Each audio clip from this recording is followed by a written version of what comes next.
Hay una etapa que a veces parece invisible en la conversación, pero en la que pasan cosas muy importantes. Es un segmento de la vida de transformaciones físicas, emocionales y sociales. Las personas de más de 50 años pueden estar criando a sus últimos hijos o cuidando a sus padres, iniciando nuevas relaciones o reformulando su vida laboral. Hoy queremos mirar con atención a este periodo diverso y decisivo.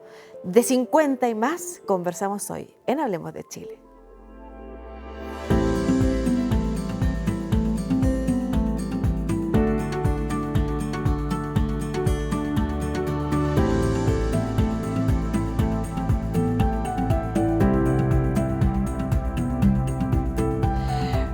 Bueno, y me encuentro aquí ya con nuestros invitados para esta conversación. Le hemos puesto 50 y más como un número arbitrario. Ustedes pueden decir a qué nos referimos, a qué rango etario más o menos nos referimos. Soledad Vallejo, que es jefa de la unidad de climaterio del Hospital de la Universidad de Chile y además es la presidenta de la Sociedad Chilena de Climaterio. Muchas gracias, Soledad, por estar acá, porque si hay algo que marca un poquito en el caso de las mujeres, los 50 y más o los 45 más, es precisamente ese punto. Así que gracias por estar acá. Muchas gracias por la invitación, un gusto estar aquí. Y desde el punto de vista del contexto, pero sin olvidarse del cuerpo, porque eso es lo que dice él. Soy sociólogo, pero yo no me olvido del cuerpo y trabajo esas dos cosas. El académico e investigador del Centro de Investigación en Sociedad y Salud, el CIS, de la Universidad Mayor, y además de el Instituto Gero, ¿no es cierto? Investigador de este centro también público que estudia la trayectoria de la vida, el envejecimiento. Y tú me decías, envejecemos desde que nacemos empezamos a envejecer. Esteban Calvo, muchas gracias también por estar acá. Gracias a ti, Lucía, por la invitación. Ya, lo primero que les voy a preguntar es eso, a propósito de que nosotros le pusimos 50 y más. Ustedes pueden decirnos un poquito más, un poquito menos. Hay un grupo ahí de personas que está enfrentando ciertas condiciones particulares hoy día, pero hay otras que son quizás generales, históricas, propias de ese grupo etario. ¿Cómo lo caracterizarían ustedes desde ambos puntos de vista, desde las distintas disciplinas que ustedes estudian? Pero antes, quiero que veamos el siguiente video. Fui madre joven, 25 años, fui abuela joven a los 46 años, por lo tanto yo ya siento que voy de vuelta, estoy disfrutando la vida, estoy viajando, estoy haciendo las cosas que yo quiero para ser feliz. Empieza a doler las rodillas, te cansas más, te cuesta más respirar, visitas más al doctor, cosa que antes no hacía. O sea, viviendo esta etapa de la vida, siento que ahora se han invertido los papeles, claramente. Mi madre tiene 89 años y siento una responsabilidad enorme. Es una mano de vuelta por todo lo que ella y mi padre nos entregaron a mí y a mis hermanos en su momento. En mi entorno, a mis amigas, si no tienen un contrato ya hace mucho tiempo, les es muy difícil encontrar trabajo, contratos indefinidos, qué sé yo, porque el campo laboral se reduce. Decimos que la gente de esta edad ya es un poco casi desechable. Bueno, ahí estábamos escuchando algunos comentarios de personas que pertenecen a este grupo etario. En algunos casos como que se definían y en otros casos como que hablaban de las responsabilidades que tienen ahora. Caractericémoslos en general. ¿Qué dirías tú, Soledad? Bueno, en este periodo no se puede especificar un grupo de edad, pero generalmente, vamos a hablar de las mujeres en especial, a partir de los 40 años pueden surgir cambios, porque comienzan a cambiar los niveles hormonales y las mujeres pueden presentar síntomas que van a alterar su calidad de vida.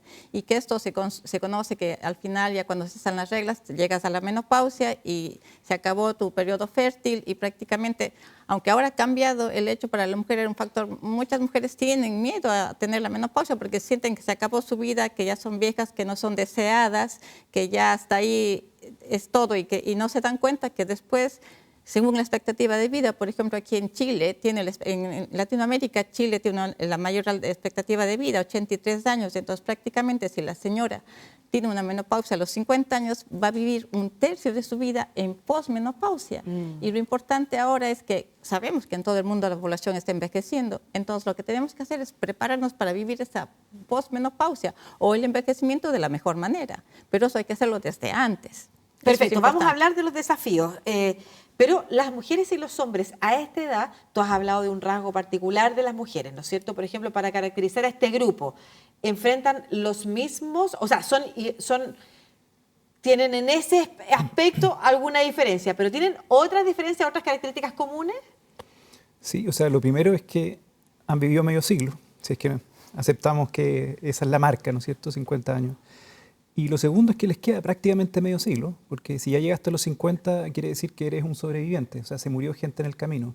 Entonces, al nacer esperamos vivir 80, pero si ya llegaste a los 50, espera vivir más de 30 años en el fondo. Entonces son 40, 50 años más los que puedes seguir viviendo. Por lo tanto, estás en la mitad de la vida ganada, y ahí habían algunas frases, decía, voy de vuelta. No es tan cierto, te queda harto camino de vuelta. Otro decía, me duele la rodilla, y claro, es un camino que viene con otras cosas, algunos desafíos. Perfecto.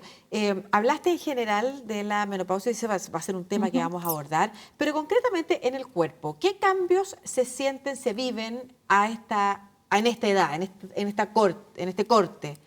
Bueno, todos somos diferentes y es también así, las mujeres no todas sienten lo mismo. O sea, siempre se relaciona, por ejemplo, la menopausia con bochornos o sofocos o calores. Pero perdón, vamos a hablar de la menopausia en particular. Aparte de la menopausia, ¿hay cambios fisiológicos a esta edad que uno pudiera asociar a mujeres y hombres o cambios físicos del cuerpo? ¿Qué cambios tiene? Bueno, el cuerpo también cambia, o sea, de acuerdo a los cambios hormonales, las mujeres en general tienden a ganar peso, pero no es por la terapia o los tratamientos, sino porque su metabolismo cambia, los niveles hormonales comienzan a descender, y también los hombres, porque los hombres, por ejemplo, igual tienen... La menopausia afecta a todas las mujeres, es universal, pero los hombres, solo un tercio de los hombres van a tener también una baja de sus niveles de testosterona y también su cuerpo cambia, tienen más sobrepeso, más guatita, por ejemplo, es característico de esa edad. Entonces, hay una serie de cambios físicos, como vean el video, el señor ya le duelen las articulaciones, y no solo al señor, sino también a las mujeres, obviamente. Por ejemplo, en un trabajo que hicimos, una de las primeras causas, más que los bochornos, eran los dolores articulares, que las señoras no perciben que es por la menopausia, sino van a muchos médicos, se gasta mucho en consultas que son innecesarias, porque es bien complejo, o sea, la cantidad de síntomas que tienen las señoras, y lo que se decía, y se vio un estudio, por ejemplo, de que las señoras buscan que te alivien los síntomas, pero nadie le encuentra el síntoma. Entonces, si está deprimida, a veces van al psiquiatra y no era depresión como tal, sino era una parte del síndrome climatérico, por ejemplo, o le duele el articulario, va a tal lado, no puede dormir, va a tal lado. Y en todo el mundo hay muchas consultas que quizás no se debieran hacer si uno enfoca bien y valora a la mujer. Ya, perfecto. Y en el caso, por ejemplo, hemos hablado un poco de la diferencia mujeres y hombres, pero en el mundo versus Chile, para que hablemos de los contextos también, en el escenario rural versus el escenario urbano, ¿qué características tienen las personas de la mediana edad, por dar un rango más amplio? ¿Son parecidos? ¿Están atravesando contextos similares? No, súper distintos. Por eso yo partí diciendo si aceptamos la edad cronológica como un buen criterio, pero si tú quieres comparar gente del campo con gente de la ciudad, hombres o mujeres, chilenos con chinos o alemanes, las diferencias son tan abismales que la edad cronológica te dice muy poquito. O sea, de hecho, uno puede cambiar a una persona de país y va a cambiar su cuerpo tarde o temprano por cómo se enfrenta a una dieta distinta, a un clima distinto, a actividades cotidianas distintas, a un sistema de salud distinto, a mil cosas.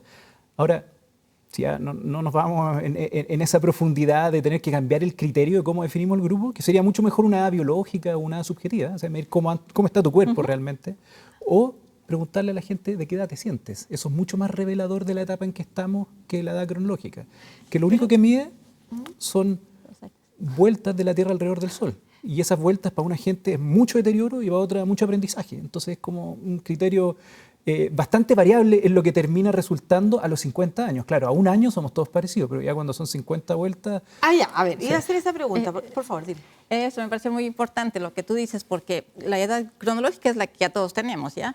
Pero actualmente podemos medirla o calcular la edad biológica. Y como tú dices, hay personas que tienen 50 años, pero tú las comparas y no son iguales. O sea, una se ve... Yo tengo a veces una paciente de 80 años que le hicimos la edad biológica que tú decías y le salió como 68 años, ¿ya? Y hay otra señora que tiene 50 años y parece de 65, porque el cuerpo, como bien lo dice, envejece diferente. Y actualmente ahora hay técnicas, hay estudios en los que tú puedes calcular esta edad para que tú te prepares adecuadamente y estés bien.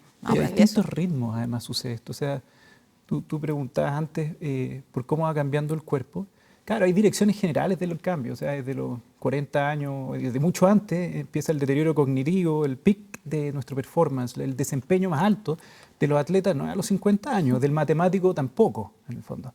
O sea, ahí en promedio vamos todos más o menos en caída, pero la velocidad de esa caída y el nivel máximo que alcanzamos es muy distinto. Entonces algunos podemos estar muy arriba todavía, otros no tanto, y lo que hagamos podemos compensarlo mucho. O sea, piensa en la fuerza nomás. Está claro que todos más o menos empezamos a perder fuerza muscular. Bueno, el que va al gimnasio, mucho menos, pues puede mantenerlo, compensarlo, revertirlo. A ver, tengo un par de preguntas que me han surgido acá a partir de lo que han dicho. Porque si nosotros hablamos de la adolescencia, que hemos tenido un capítulo sobre la adolescencia, más o menos hay cosas que son comunes en los cambios fisiológicos que se producen entre los 10 y los 25, y especialmente entre los 10 y los 13, y entre los 13 y los 18, los 18 y los 25. Eso es algo, y que son comunes. Eso en los 50 no es así, no hay gran... No, los dos dicen que no. Sí. O sea, si nada. no está mal es culpa de uno, digamos. Como, No es culpa tuya, No, es como tu cuerpo reacciona, cómo respondes, cómo está tu cuerpo, y de acuerdo a eso va a reaccionar, pero no es que uno dependa de uno. Hay mujeres que van a tener, por ejemplo, bochornos, los típicos, otras mujeres nunca van a tener bochornos, y hay otras señoras que van a tener, que están deprimidas o están cansadas. O sea, cada persona es diferente. Ya, Y la vida que te tocó, porque te Exacto, puede tocar exacto. una muy buena geriatra que te acompaña en ese proceso y te trata temprano, o puede ser que no tuviste ninguna atención, ningún tratamiento, ninguna prevención. Y además otro factor, lo importante, el entorno. O sea, si tú tienes una familia acogedora, tu marido que te entiende, te apoya, tienes una buena situación económica que no tienes que... O sea, va a ser diferente el contexto que una señora que tiene que matarse trabajando porque se quedó sin marido, no tiene dónde vivir, o los hijos están enfermos, tienen dificultades, lo que sea. Entonces, el estrés es un factor súper importante. Perfecto. Como el cuerpo también responde. entonces entiendo que a los 50 años prioritariamente es el cómo has vivido y cómo estás viviendo, lo que marca los desafíos de tu cuerpo Y lo que haces. y lo que haces. Ok, pero por ejemplo tú mencionabas el deterioro cognitivo comienza a los 40 años. A los 20 y tantos. A los 20 y tantos, ya, a los 20 y tantos. También, por otro lado, en otros programas nos han dicho que el cerebro tiene la capacidad de regenerarse. Entonces, enfocándonos en aquellas cosas que se pueden hacer todavía y otras que quizá ya no, porque no dependen de uno, nos vamos a ir a una pausa para la vuelta, saber cómo enfrentamos contextos culturales que sí son comunes, como por ejemplo los desafíos de la empleabilidad hoy día para las personas de 45 o 50 años y más. De eso a la vuelta a esta pausa.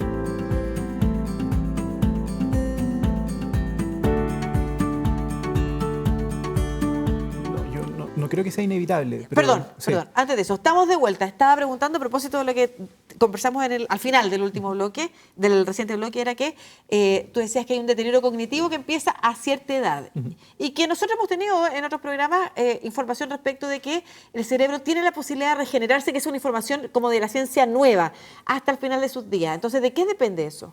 Sobre todo de la novedad de las tareas que hagas. O sea, muchas veces se enfatiza la complejidad de las cosas que haces. Pero si tú haces una tarea muy compleja y siempre haces lo mismo, no tiene tanto beneficio. Pero si tú cambias la tarea y es novedosa, aunque no sea muy compleja, eso tiene mucho beneficio para tu Perfecto. estimulación Vamos a cognitiva. hablar de cómo abordar precisamente esto que, según lo que ustedes me han dicho aquí en cámara y fuera de cámara, tiene que ver con cómo transitamos hacia el envejecimiento, que es cómo vivimos los últimos 50 años, 40 o 30 años que nos toque vivir.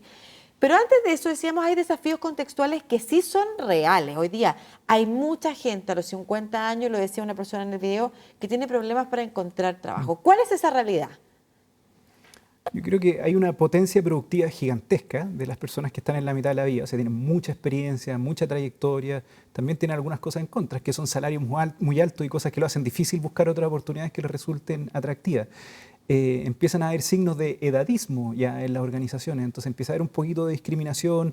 Si los caracterizamos, volviendo un poco al bloque anterior, yo creo que es la generación que históricamente tiene mejores niveles de salud, de inteligencia, de habilidades de todo tipo, pero aún así el mercado laboral es limitado también en las oportunidades que le ofrece a muchos. Entonces es una edad compleja en que las personas además están empezando a pensar en sus ahorros. Uno no piensa a los 20 años cuánto estoy ahorrando para la vejez. A los 50 uno está sacando los cálculos ya de cómo se viene la jubilación y la mayoría no está muy bien, ¿ah? Y está con otro desafío además. Es una generación sándwich que tiene hijos abajo, de los cuales todavía está cuidando, no son autónomos, y padres que ya están empezando a tener ciertos signos de dependencia, en el fondo que requieren compañía, cuidado, y hay hartas dificultades en el entorno, en la estructura familiar ampliada. Perfecto, o sea, te refieres a que es un grupo de personas que tiene responsabilidades en la familia por partida doble, ¿a eso te refieres tú Sí. con generación sándwich? ¿Eso es nuevo? ¿Esos son desafíos nuevos o son desafíos, por ejemplo, de generaciones anteriores también?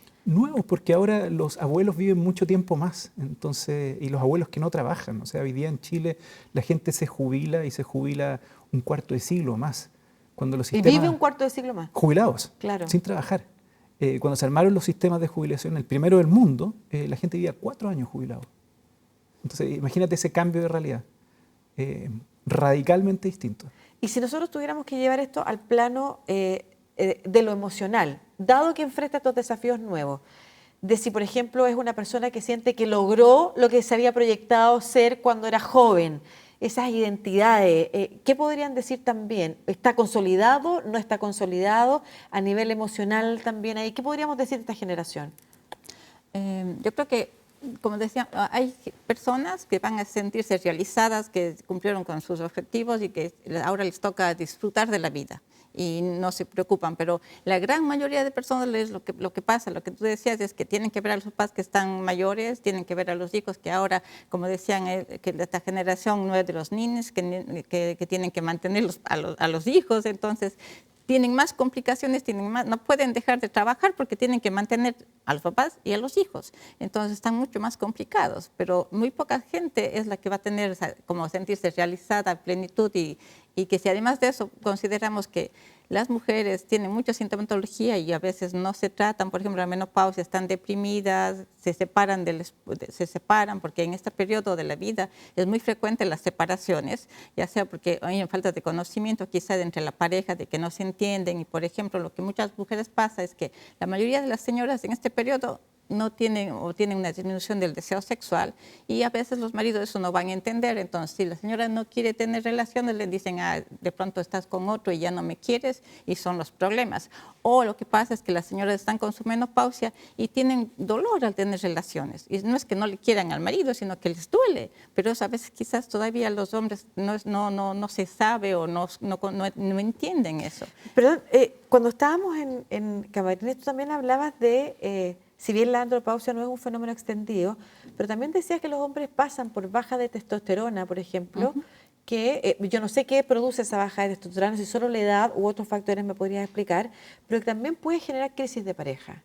Claro, porque como yo decía, la menopausia afecta a todas las mujeres, pero la andropausia, que es del hipogonadismo tardío, que se refleja con la baja de testosterona, se da en un tercio de los hombres, en un 30% de hombres. Sin embargo, los hombres no son para ir al médico, o sea, ellos tendrían que ir al endocrinólogo, pero no van. Entonces, muchas veces también sucede de que ellos, por quizás todavía un poquito de machismo, por ocultar su problema, la señora se siente que quizás ya no está atractiva para el marido, que por eso él no le busca en algo, y quizás es porque el señor no tiene deseos de tener relaciones porque está baja la testosterona. Y aparte de eso, pues puede tener riesgo de problemas cardiovasculares, o si es diabético, cosas así, tiene disfunción sexual, entonces él no va a funcionar, pero como es un poquito machista, no va al médico y lo mejor, más fácil es que la señora se eche la culpa de que es por ella que no sucede nada. Perfecto. Eso me hace pensar en, bueno, tú lo dijiste, hay muchas separaciones a esta edad. ¿Eso es porque existe o no una crisis de la mediana edad realmente? ¿O son crisis personales que no están siendo bien acompañadas? Yo creo que es una crisis muy frecuente y que tiene dimensiones personales, de pareja, crisis sociales, pero si uno hiciera como una tipología de la persona que está en esa etapa de la vida, tienen hijos que no son independientes, tienen dividendos que no están pagados, tienen trabajo, jornadas completas, tienen muchas obligaciones, ¿no? Una etapa de gran flexibilidad, ¿ya? Quizás más que cuando hay un lactante, sobre todo para las mujeres en esa etapa que es muy demandante, ¿ya? Pero no una etapa de gran, no es que terminé mi trabajo, estoy jubilado, dedicado solo a pasarlo bien. Ahora, al mismo tiempo, las personas se preguntan hasta dónde llegué, y varios están evaluando si conquistaron o no sus sueños, si se cumplieron sus metas o no. Entonces, tiene algo de crisis, pero lo bueno de esa crisis es que la mayoría de las personas la retoman muy bien, porque sueltan lo que no lograron y se concentran en aquellas cosas que pueden lograr en el mucho tiempo que les queda por delante. Sueltan todo, ¿ah? Sueltan las memorias dolorosas, sueltan las amistades que no les aportan, sueltan los trabajos que no les aportan, y de hecho la felicidad en la mayoría de los países después de los 50 años empieza a ir para arriba. Antes venía decayendo, después rebota y empieza a subir, porque la gente se concentra en lo bueno, y esto se ve en los datos poblacionales, pero también en experimentos. O sea, si uno agarra a jóvenes y a personas de 50, 60 años y les muestra fotos de cosas agradables y desagradables, no es una sorpresa que las personas mayores se acuerdan de menos cosas, porque la memoria va decayendo con el tiempo, ¿no es cierto? A los 50 ya nos acordamos menos que alguien de 20, ¿ya? Pero lo interesante es que seleccionan en las cosas que se acuerdan con mayor proporción las cosas positivas, o sea, olvidan lo negativo, se concentran en lo bueno. Entonces, por todos lados vemos que es una crisis, pero una crisis que abre camino también. Ah, mira, qué interesante también. Ahora, a niveles de contexto, además del laboral, en términos de salud, ¿qué desafíos enfrentan las personas, por ejemplo, en acceso precisamente a programas médicos, a programas de prevención? ¿Qué dirías tú ahí que quizás está faltando también? Esta misma conversación en torno a, por ejemplo, incitar o invitar a los hombres a frecuentar más al médico a estas edades y no tratar de solucionar solo los problemas. Bueno, en el contexto de salud, bueno, Chile tiene, por ejemplo, un buen sistema de salud y, por ejemplo, la atención primaria en cuanto, por ejemplo, a control de planificación familiar, todo eso, de atención del parto, pues tiene índices muy elevados. Y en cuanto a climaterio, Chile tiene, dentro de Latinoamérica también en el 2012 el Ministerio tiene o lanzó las orientaciones técnicas para el climaterio, que son las que están establecidos. Sin embargo, el gran problema es que lo que pasa no solo en Chile, sino en todo el mundo, es que a raíz de un estudio que se publicó en los Estados Unidos en el 2002, todos los médicos y todas las mujeres se asustaron, por ejemplo, de la terapia hormonal, que es una de las cosas que ha demostrado que es uno de los mejores tratamientos para la menopausia, digamos así, el reemplazar o sustituir el déficit hormonal. Y lo que pasó es que, por ejemplo, muchas veces en el Ministerio de Salud muchas veces no había quien prescriba los medicamentos y se vencieron. Hubo un lote de medicamentos para la menopausia que se vencieron. Entonces, lo que faltaba es educar y formar a los médicos para que puedan prescribir esta terapia, y eso estamos, por ejemplo, de parte de la sociedad, por ejemplo, estamos haciendo ahora un diplomado para eso, un diplomado en climaterio, para capacitar a los médicos para que lo puedan atender a las señoras. Ya, o sea, falta a nivel de salud, información, en el caso de las mujeres y preparación médica, conciencia de última, digo, como de punta respecto a este tema. Yo me acuerdo que en el caso de las mujeres la discusión sobre si las terapias hormonales eran buenas o malas fue súper alta, y entiendo por lo que estás diciendo que se reponen y que son buenas. Claro, la terapia hormonal ha demostrado que es el mejor tratamiento, por ejemplo, para los síntomas vasomotores. Es el mejor tratamiento. ¿Qué es vasomotor? El síntoma vasomotor son los famosos bochornos, que dicen la sensación como de calor que viene a la cara, la sudoración nocturna. Estos son porque hay una falta de regulación a nivel central. Entonces, eso es el síntoma característico de la menopausia, que siempre. Sin embargo, la menopausia no es bochornos, no es solo eso, porque también hay ese concepto equivocado de que la señora me dice, no tuve bochornos. pero si tú le preguntas, ¿y tiene molestias al dolor articular? Sí, tiene, ¿y su ánimo cómo está? Y se ponen a llorar, y no, que se fue a urgencia porque tenía palpitaciones y pensó que le iba a dar un infarto. Entonces son muchos síntomas, no solo son los bochornos, pero son los que siempre se han relacionado. Y por ejemplo, en Latinoamérica, no, el principal síntoma son los dolores osteomusculares y no el bochorno, por ejemplo. Perfecto. Nos vamos a ir a una pausa y lo que quiero que conversemos, yéndonos ya hacia el final del programa, es qué es lo que recomiendan, tanto a nivel de política pública, por ejemplo, tú hablabas qué es lo que está faltando en el caso de las mujeres, qué falta en el caso de los hombres, pero también respecto del qué hacer, ya que quizás más depende de uno y de cómo uno enfrenta este periodo que de aquellas cosas comunes que parece que no existen y nosotros creíamos que existían para la generación. Vamos y volvemos.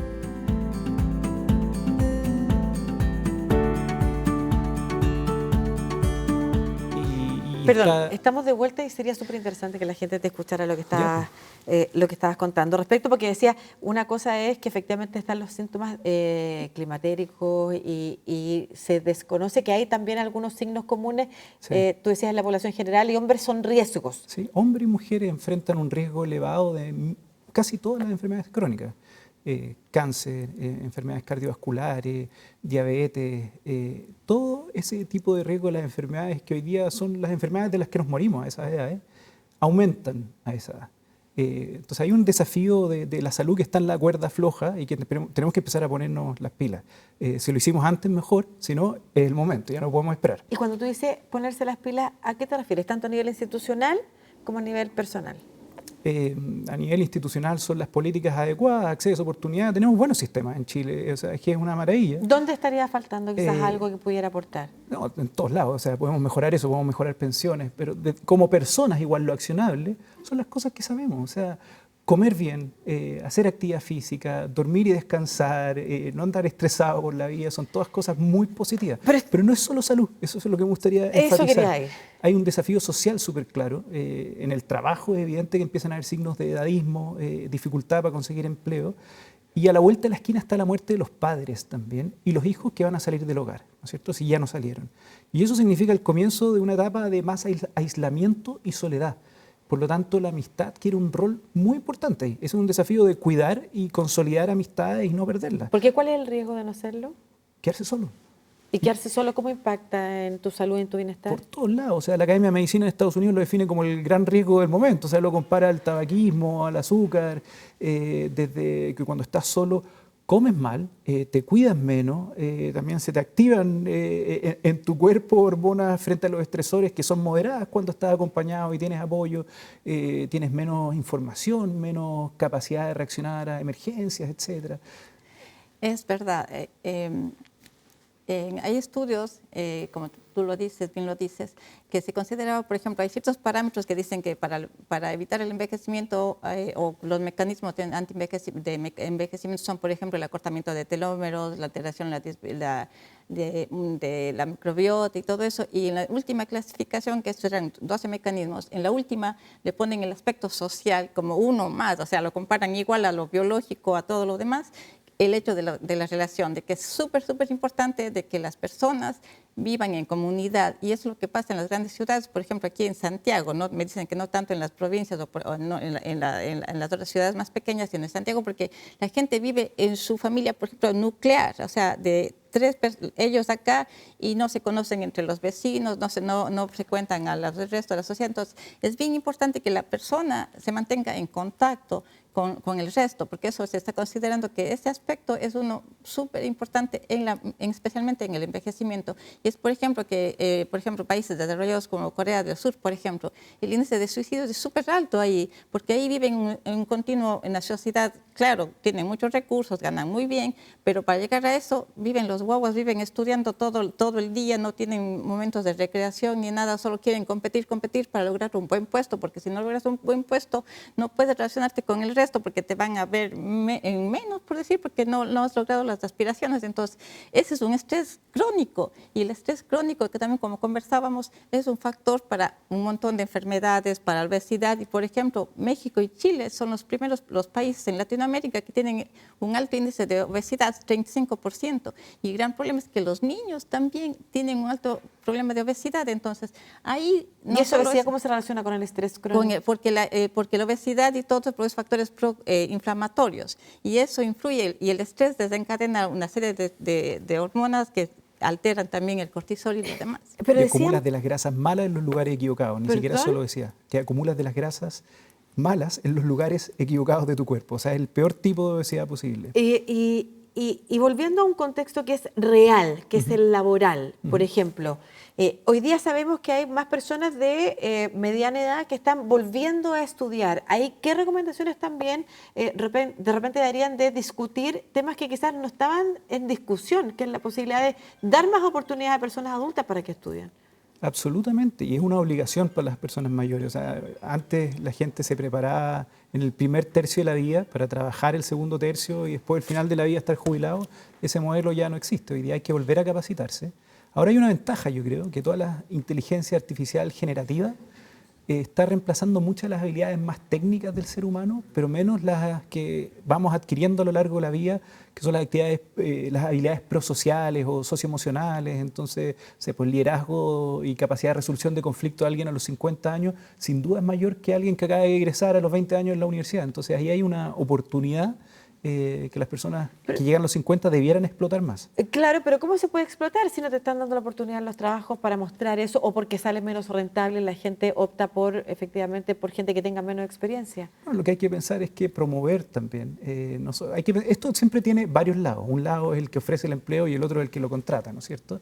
Entonces el que ofrece el empleo tiene que empezar a pensar si enfatiza sus títulos universitarios, que es algo que en esa mentalidad está. O sea, las personas que estuvieron hace 50 años atrás, lo más importante era dónde estudiaste. Hoy día no importa mucho dónde estudiaste y cuál es tu título, sino qué has logrado, cómo te relacionas, cómo abordas distintas situaciones con un equipo de trabajo, etc. Como presentarte, dices tú, ante el mercado laboral desde esas capacidades. Desde esas capacidades y de lo que necesita el mercado laboral del futuro también, que es muy distinto a lo que muchas veces las mismas universidades le estamos enseñando a nuestros estudiantes, y esto es demasiado dinámico. ¿Qué es lo que va a necesitar y a lo que puede contribuir una persona de 50 años y más? Yo creo que todas las habilidades que están en lo presencial.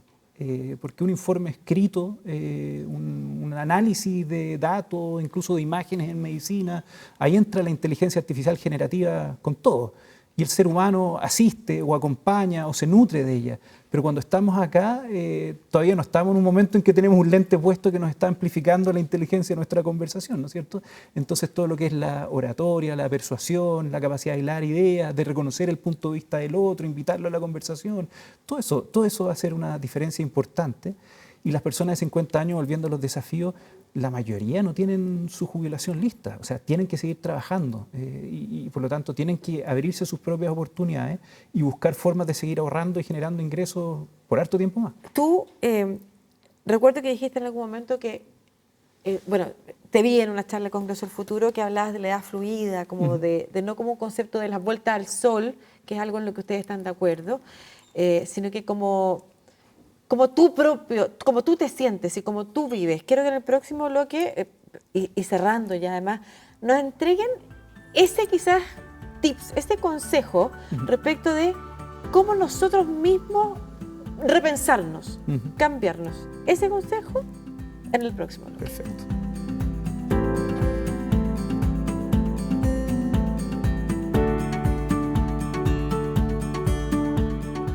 Ya, estamos en este capítulo especial dirigido a las personas de 50, más o menos ahí, y más de los desafíos que está enfrentando y que ustedes si pudiéramos encontrar algo más o menos común, porque han señalado que depende de cómo ha vivido, dónde ha vivido, cuánto se ha cuidado, en fin, pero más o menos común está enfrentando presiones importantes en los contextos generales, como por ejemplo el contexto laboral o el envejecimiento, la tasa de expectativa de vida, que en Chile es muy alta y hace que tengas que hacerte cargo tanto de tus hijos que todavía no son independientes como de tus padres que tampoco empiezan a ser un poco más dependientes. Antes de conversar, y de entregar consejos para enfrentar estos periodos o estas posibles crisis que pudieran surgir, les quiero recomendar este libro, Cómo vivir 100 años.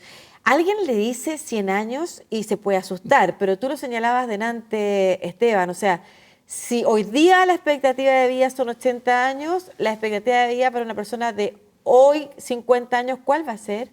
Son 90 o más. 90 o más, para que vayamos preparándonos. Sí.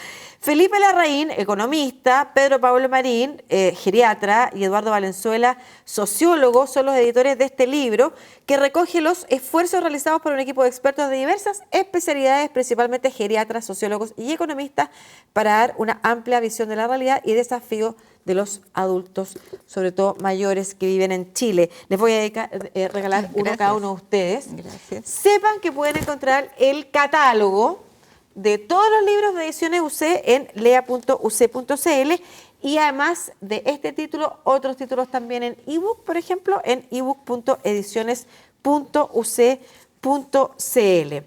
Veníamos de esta idea que para ustedes los 50 años, a diferencia de otras, son más determinantes personales y de cómo enfrentarlo personalmente, lo que puede definir o no cómo vienen los años para adelante.